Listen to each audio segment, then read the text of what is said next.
We know the system wanted those tapes kept quiet. And we found that out this weekend after we looked at the tapes. What do we see on the tapes? Well, there's a lot to see. A lot of good, a lot of bad, a lot of ugly. But there is no question that we saw at least two things. We saw police instigating aggression, not responding to aggression, instigating aggression for whatever reason. That's one. Two, we saw January 6th protester after January 6th protester being patted on the back, greeted, hands shaken with the cops inside of the Capitol. Just stay with me. We're going to walk through this whole thing kind of reverse chronologically. Okay, so this wasn't Pearl Harbor? So this wasn't as bad as they said it was? Okay. So why are Democrats like Jamie Raskin, why were they so obsessed with keeping this footage quiet? Beyond the partisan nature of it, it's truly a security risk what they're doing. The reason why the Capitol Police have opposed releasing tens of thousands of hours from every House office building, every Senate office building, every part of the Capitol is because it's like giving a diagram to future insurrectionists and terrorists and anybody who wants to invade our body. So if the Speaker thinks it can be done safely or securely, why doesn't he rely on the Capitol Police to determine what should be given out and what shouldn't be given out? Because that's the principal concern here, which is security. Okay, well, that's obviously all a lie, all that footage. In fact, those images, they're available on your friggin' phone. Go Google it. You can log at all that stuff. So why is he upset, though? He was upset because he needed that footage kept quiet. Now, why did he need the footage kept quiet? Okay, well, let's examine what has happened in the wake of January 6th. The director of the FBI sat in front of Congress and said this. That attack, that siege, was criminal behavior, plain and simple, and it's behavior that we, the FBI, view as domestic terrorism. It's got no place in our democracy, and tolerating it would make a mockery of our nation's rule of law. Okay, we're not a democracy, we're a republic. That's a system talking point. We'll set that aside. He just called it a siege and referenced it as domestic terrorism. A siege. A siege where the cops are patting people on the back. A siege, okay? Don't worry, we're going somewhere with the why with this.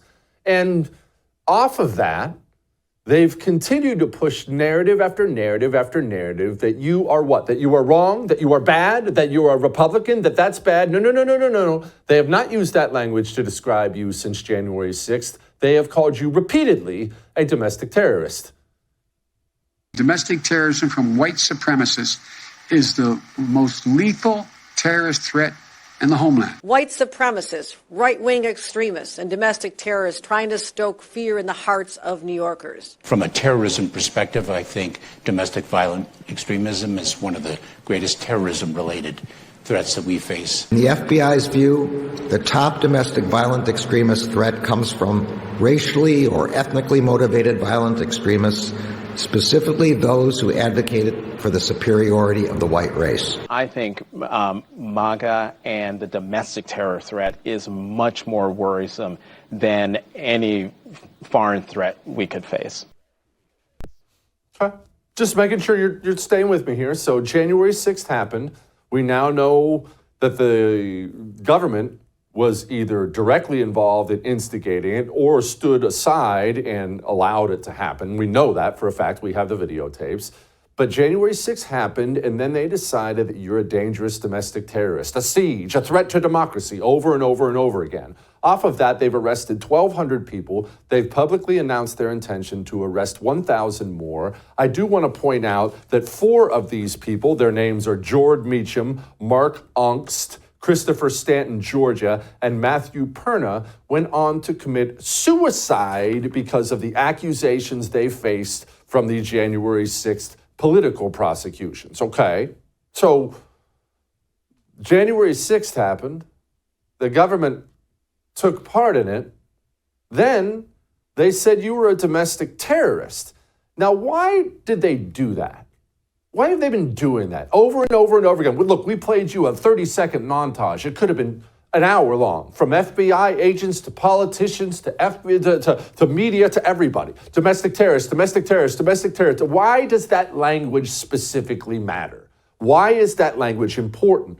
Well, because if they make you an enemy of the state, if they make you a terrorist, then what it gives them the freedom to do is take all the parts of this government designed to destroy terrorism and aim all of that power and all of those guns directly at you.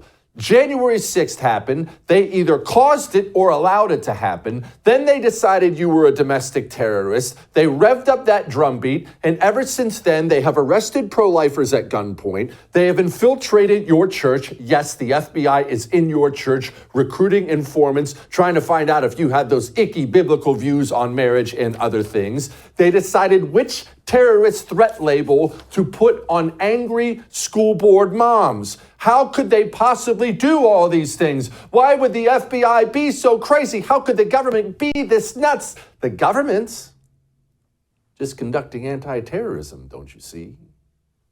You didn't think they were worried about the border.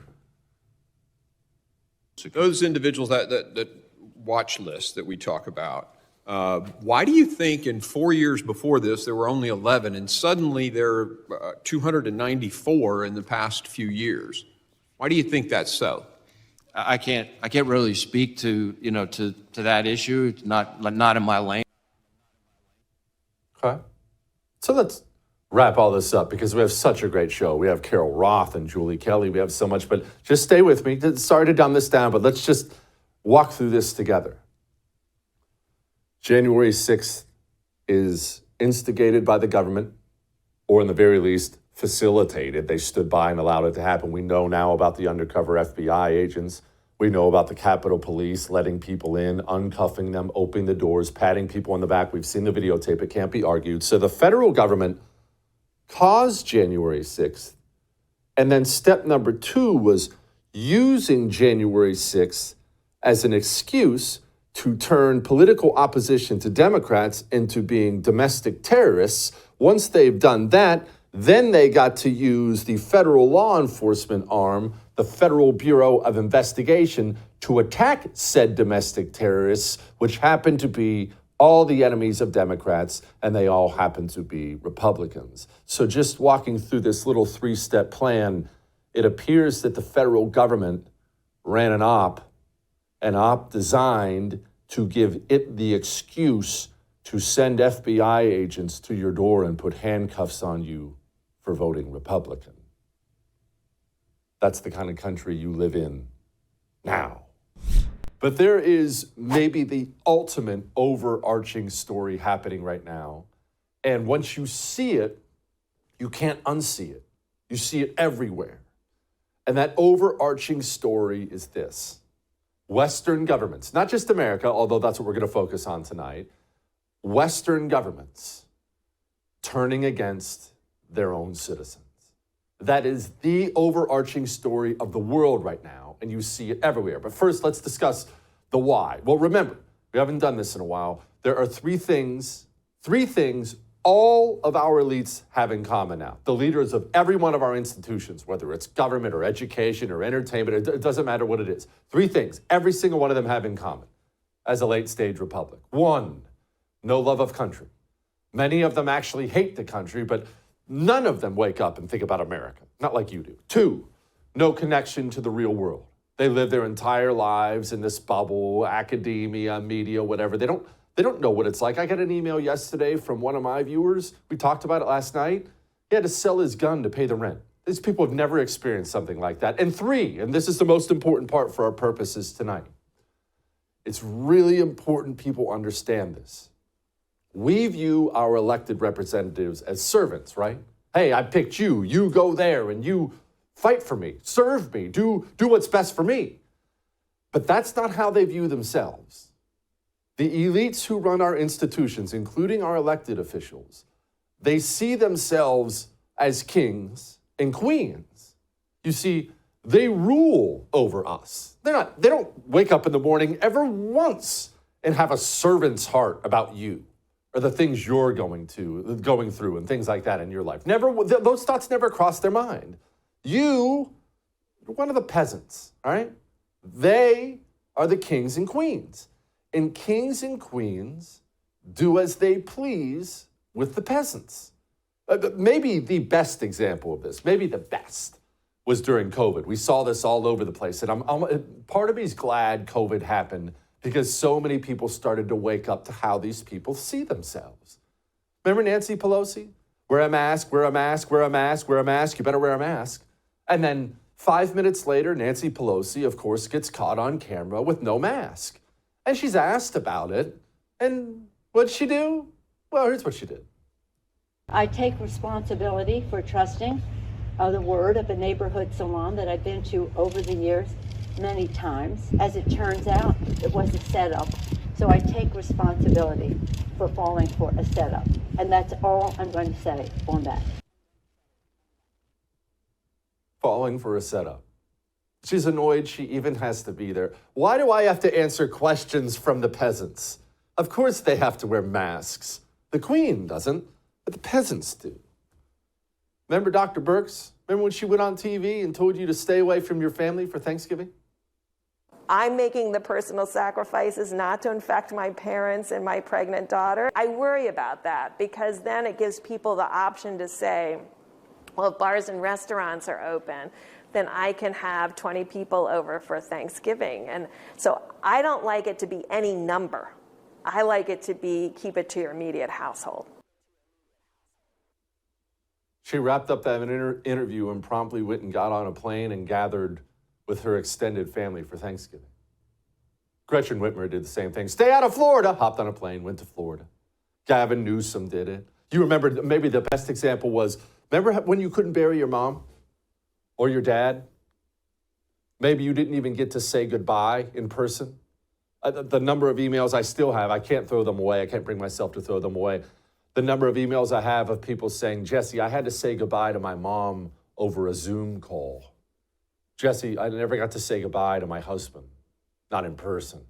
Jesse, we weren't allowed to have a funeral for him. Remember, they weren't allowing normal people to have a funeral. And then John Lewis died, and they all gathered together, shoulder to shoulder right there, because of course, well, you, peasants, you don't get to have a funeral, you and your peasant mom. The kings and queens do, though. Of course, there are different rules for peasants and for rulers. Obviously, the Gavin Newsom French Laundry thing. So let's make this about today. What's happening right now? What's one of the big stories out there right now? Well, Xi Jinping is coming to visit California tomorrow. He's supposed to arrive on Wednesday. And the big story out there right now is that California, the streets of San Francisco that are so full of poop, there's actually, I'm told, I've not downloaded it, I'm told there's actually an app that will track the poop on the streets of San Francisco for you. That's how bad the poop problem is. Human poop, heroin needles and everything. Homeless people everywhere. And they just cleaned it all up for Xi Jinping. And people are starting to raise a fuss because they cleaned it up for Xi Jinping and Gavin Newsom got up and said this. Folks say, oh, they're just cleaning up this place because all those fancy leaders are coming into town.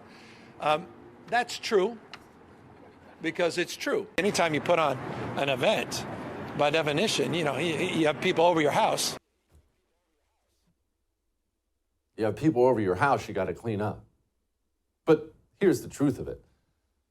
If our house was dirty at all times and the wife only cleaned up when guests were coming over, I might start to assume she prioritized other people over our family. Thankfully, our house is always clean. Why did they clean up for Xi Jinping, but they never cleaned up for you? Why did you have to wear a mask and they didn't have to wear a mask? Why didn't you get to bury your mom and they got to bury their moms? Why? Well, because Western governments are now run by people who think they're kings and queens and they're against you. Now, why are they so hostile to you? Why are they against you? And this isn't just Democrats, I should note. Republicans are all in on this too. You can check it out right now as Republicans are gathering together this week. You can't afford burger. You can't afford gas. You can't afford electricity. You can't afford food. And Republicans and Democrats are gathering as we speak. And they're discussing how critical it is that we fund the government. Fund the government? That's their discussion? So Democrats and Republicans, why are they actually against you? Why are Western governments against their citizens? Because you value things like freedom. In fact, you don't want the costs in your life to keep going up. So what do you want? You've probably already reached out to your rep. Hey, I don't want you to pass a CR. I don't want you to pass this bill that's going to fund the government. I'm worried about myself and my rent payment. And they're so annoyed by that. They're so aggravated by you. They are busy. The kings and queens, they've all gotten together. They're in one gigantic club, from the tech billionaires to the politicians to the media people to everyone else. They all get together. They all just strike all these business deals together, mostly with your money, exchanging money back and forth. And they've got this great thing going with parties and everything else and steak dinners and life is good. And they're so freaking aggravated by these peasants. They keep rising up and complaining about it. Of course they'll clean up the streets for a foreign commie piece of Chinese scum, but they won't clean up the streets for you. They care about him more than they care about you. He's lining all their pockets, the Chinese commies. You're not. What are you doing? You're not bribing these people the way China is. You're asking for them to work for you? It's so aggravating. These people, Republican and Democrat, they wake up day after day after day after day, and they are so aggravated by you and your desires and your wants. Why does the king have to bother with the desires of the peasants? And they're all like this. And don't think, well, it's just Democrats. No.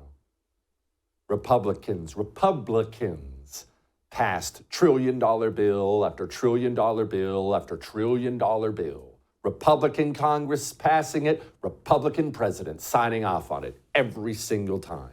They did it under Trump. They did it under Bush. They did it under Obama. They did it under Clinton. They're doing it now under Joe Biden. They all do the same thing, crapping all over you and your money and your future constantly. And behind closed doors, my goodness, you do not even want to know the way these people get together and discuss you. You're not in charge, not in their minds. Remember, it's not just that you're a constituent, you are a peasant, and frankly, an annoyance. And I want to give a shout out to Senator Chris Coons, who I actually despise, because the way he conducted himself right here with a journalist who dared to ask him questions, I love it, because this just fits right under that overarching story about what these Western governments think about you. Senator, I'm sorry to put you on the spot, but why not call for a ceasefire in Gaza? I'm a journalist. My name's Aaron Mate. Why not call for a ceasefire in Gaza? You have 4,600 children killed. This is 46. I know it's a quiet card. I apologize for abuse, but I understand. But children are dying. Sir, could I please have some help here? How did you get this seat? I bought the seat. No. He's bothering me while I'm trying to do work. And our government is paying for weapons that are murdering children in Gaza. I'm asking him why not call for a ceasefire. Aaron. Can you explain that? Please stop. Because the fuel is being cut off. I'm going to have you thrown off this train. I'm a senator. Does that give us the right to This is a quiet car. You're breaking the basic rules of how we operate on Amtrak. Okay, and the question Please is, stop. And I believe we're breaking international law by supporting massacres of civilians. Yes. You've had a lot of my time. Please move on. Why not at least call for a ceasefire?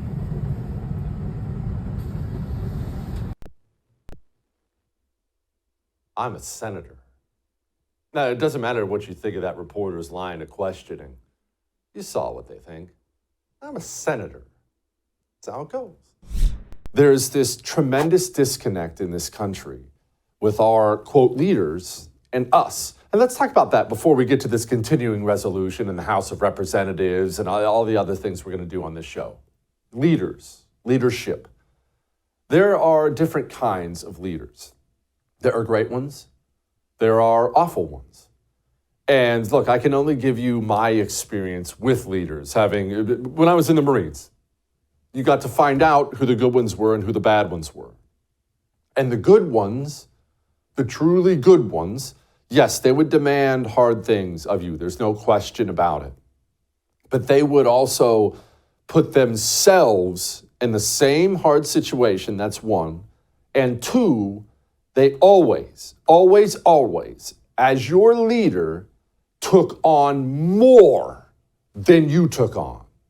That's what they did. And that's what they believed because they cared so much about you. They viewed leadership as a burden, not a privilege. A burden, not a privilege. So all day long, we're PTing, we're in the field, we're doing these things, we're digging in. Your leader, if you have a good one, which is rare, but if you have a good platoon sergeant, well, platoon sergeants are actually pretty common, but he's digging in with you. He's doing these things all day long. And then at the end of the day, he doesn't rack out. He takes the first watch. You, men, you're tired. You sleep. I'm your leader. I will stay up. That's leadership. But in this country, we don't have that because our, quote, leaders, the politicians, Democrats and Republicans who lead this country, they believe that you exist to serve them because they see themselves as kings and queens. You're there to provide a better life for them. You know, we just had this House, they passed a continuing resolution, 336 to 95. 209 Democrats supported it, 127 Republicans supported it. 127 of them. And I need to clarify before we go to Mike Johnson and everything else, and I'm going to keep beating this drumbeat over and over and over again until you roll your eyes and just start pounding your head off the desk. Because the American people need to know. I know you already know, but you need to go tell Normie Norm. You need to tell your neighbor. You need to tell your friend at work who complains. The prices in your life are high because of the government. Because the government spends money and prints money it does not have. I'll say it again. The prices in your life are high because the government spends and prints money it does not have. You are stressed right now about energy, about food, about various other things. You're watching your standard of living go down in real time. Not many people in American history have had to experience this. Some have, but not many. But you're watching your standard of living dip below that of your parents and your grandparents. That's what you're experiencing right now. And you're experiencing it because the government is spending and printing money it does not have. That devalues the dollar, meaning your dollar does not go as far. That's why you're poor. Here's Mike Johnson describing why they just had to pass this thing. So the latter CR, the two-step CR, everybody calls it something different. It's a new innovation. But it's going to change the way we've done this. We have broken the fever. We are not going to have a massive omnibus spending bill right before Christmas. That is a gift to the American people. To break it up and put it into January 19th for the first tranche of the bills, and February 2nd for the rest. And that will allow us to go through the deliberative process in good faith. I'm going to take everybody at their word that we're doing this in good faith, to do the appropriations process as it should be done. What's that mean? Well, they're just going to keep spending at their current levels. That's what that means. They don't want to deal with any hard fights. They certainly don't want to defund themselves. You see, they're not leaders. For these people, they get together, and their highest priority is not you and your grocery bill, not you and your rent. No. They're not worried about your standard of living going down. For these people, Democrats and Republicans, they get together, and because they're not real leaders, their highest priority is themselves. Every elected representative in the United States House of Representatives should be mortified as they watch their constituents, their standard of living go down. It should be, if they were true leaders, it should be agonizing to every one of these people watching you suffer the way you are starting to suffer. It should eat at them because that's what a leader does. But the only thing that eats at these people is the thought of not funding the government with borrowed money, with printed money. It's not just that your standard of living is going down. It's that these people are guaranteeing its continued descent without end. No cuts anywhere, ever. You know, I was just told about how great it is that we're just going to fund this. Then we don't have to stress through Christmas. Isn't that great? It's just fund it and fund it and fund it. I will try again in January, of course. In the meantime, the DOJ has declared war on half the American people. The Federal Bureau of Investigation has declared war on half the American people. Wrap your minds around the fact that Republicans just joined with Democrats to fund this organization. Those individuals, that watch list that we talk about, why do you think in 4 years before this there were only 11 and suddenly there are 294 in the past few years? Why do you think that's so? I can't really speak to that issue. It's not in my lane. Oh, it's not in my lane. Terrorists? What? That's not in my lane. But you know what is in his lane? Funded now by Republicans, fully funded by Republicans. You know what is in his lane? Attacking pro-lifers, arresting them at gunpoint, including ones who volunteered to turn themselves in, continuing to hunt down like dogs peaceful January 6 protesters, spying on Donald Trump's campaign, raiding Mar-a-Lago, deciding that school board parents are domestic terrorists, deciding that you, with your Gadsden flag or your Betsy Ross flag, are a potential domestic terrorist. Oh, did I mention, on multiple different occasions, running cover for the Biden crime family, both to cover up his crimes and to ensure his election. But priority one for Republicans and Democrats in this country is to make sure that organization has all the funds they need until January. All these people do is care about themselves. You see the Thanksgiving numbers? Compared to 2019, turkey's up 32%, ham 97%, rolls up 54%, stuffing up 41%, potatoes up 30%, green beans up 32%. I could go on and on and on and on. But I want you to understand, as you watch your standard of living be destroyed, as you watch your rent go up, your gas go up, your food go up, as you watch the cost of everything. Have you been out to eat recently? When's the last time you took your family out to eat? We went out to a chicken wing place locally on Friday. We're high-class people like that. Just me, wife, 2 kids. We went out to a chicken wing place. It's like $85 for a family of 4 eating chicken wings and fries and waters. $85. But hey, government's got their cheddar cheese until January. After all, that is the most important thing. What is the deep state? Why do people even use that term? Why? What is it? Why is it? Why is this even a thing? Okay, well, let's explain something. Remember this. Always remember this. The communist, he understands and has always understood that what he wants is not popular. They write about it endlessly from the very beginning. They have always understood what they want, bringing misery and all this death and destruction, is not going to be something that people are going to hear about. And they're going to say, yay! So what does he do? Does he back off? Does he change his ways? No, of course. The communists had a Congress in the Soviet Union right after the communist revolution, and they said, no, free elections. And the free elections happened, and they only got like 25% support, and they said, okay, well, no more of that free election stuff. Then the communist doesn't back off. He just takes steps to ensure that your unhappiness with him and his policies doesn't actually hold him back. Which brings us to the deep state. The American communist has done this for decades. The American communist, I should point out, has done this for decades with the aid of the supposedly freedom-loving Republican Party. They have aided the communists in this every single step of the way. What is this? What have they done? Well, the federal government, wrap your mind around how just crazy this basic fact is.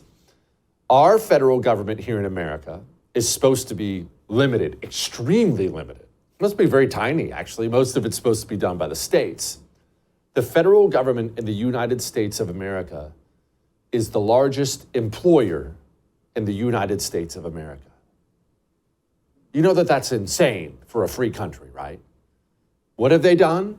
Well, they've just slowly but surely added government agency after government agency after government agency after government agency. And then the government agencies they expand them over and over and over again. Remember the new 87,000 new IRS agents? Why are they expanding these government agencies?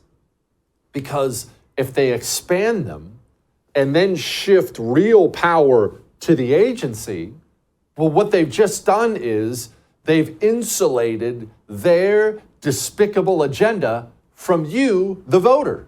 Oh, you can go vote for your congressman, senator, president, of course, but are you going to actually vote for the new head of the EPA, CDC, FBI director? You're never going to vote for any of these people. You'll never meet them. You're not even allowed to meet them. You don't have any access to these people. And yet these people hold incredible power over your life and my life. And as they've watched their power in the bureaucracy, as the deep state has watched its power expand, remember something about power. And this is universal. This is not just for communists or here in America or anywhere else. When people get power, they like it. They like it a lot. And they don't ever want to give it back.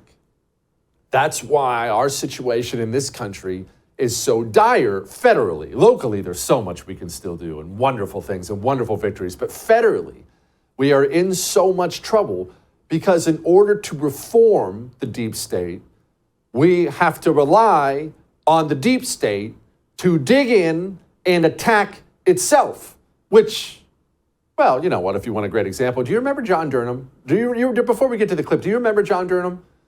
He was the one appointed by Bill Barr, the Republican AG, to go ahead and dig into all the evil things the federal government, the FBI, did to Donald Trump, all the endless lies and everything else. And do you remember what John Durham had to say? Remember this? As our report details, the FBI was too willing to accept and use politically funded and uncorroborated opposition research, such as the Steele dossier.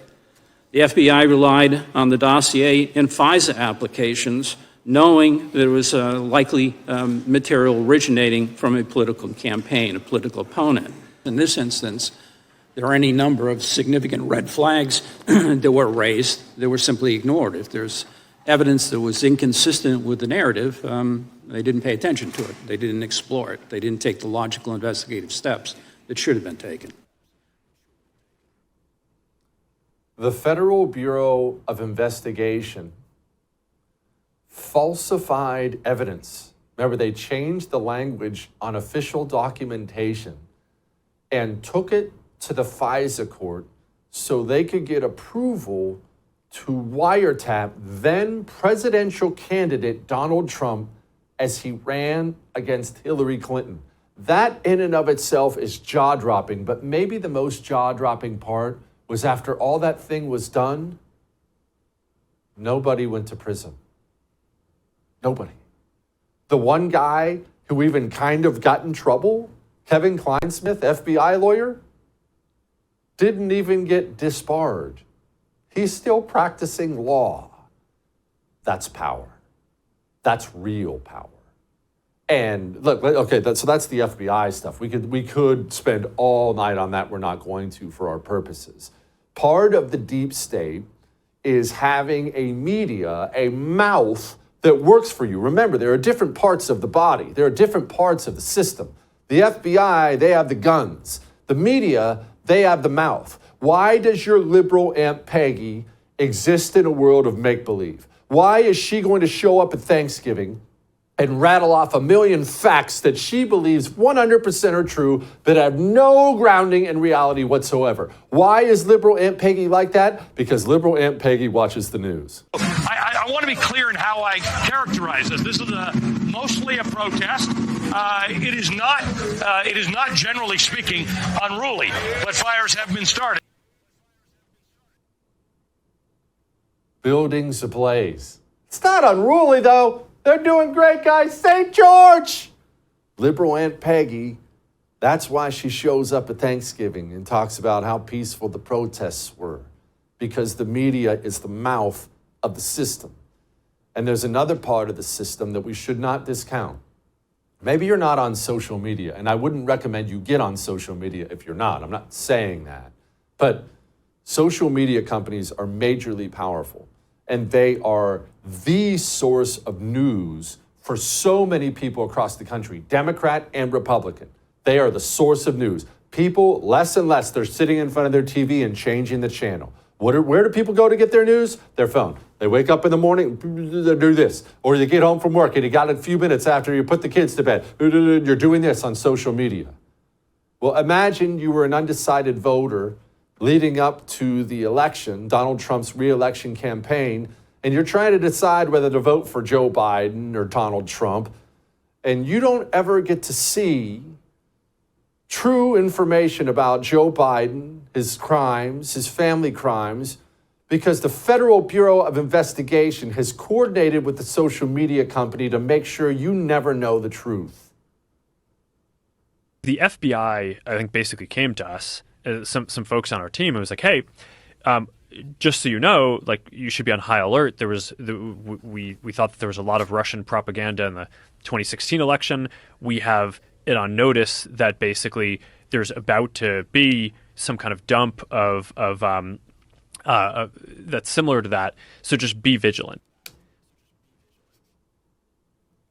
And not only did the FBI approach the Facebook before the Hunter Biden laptop story came out and told them preemptively to censor it, Facebook obeyed. Twitter suspended the official account of the New York Post, the publication that broke the story. One of the oldest, most prestigious publications in the United States of America had their Twitter account suspended because they ran with a story that damaged Joe Biden's chances to be elected.